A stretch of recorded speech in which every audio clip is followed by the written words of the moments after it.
Hi viewers, I want you to stop scrolling for just a second.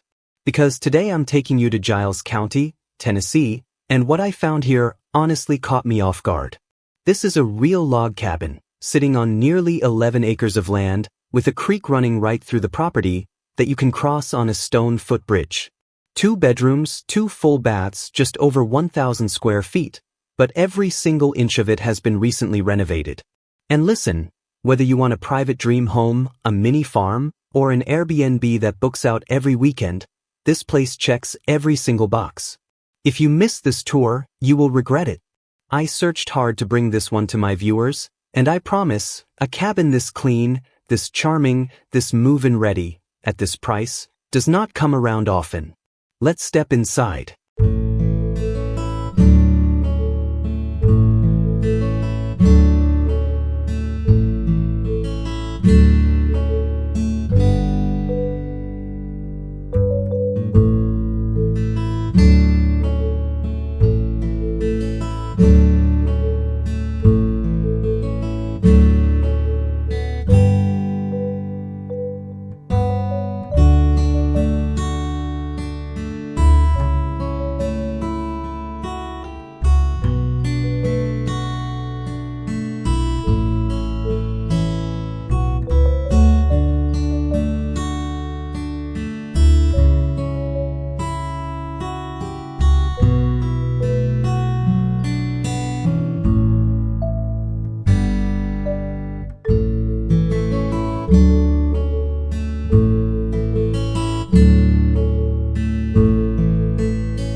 Link to the full listing is in the description below. If this cabin speaks to you, don't wait. Appointment-only viewings mean spots go fast. Like this video, subscribe for more hidden gems across the USA, and I'll see you in the next one.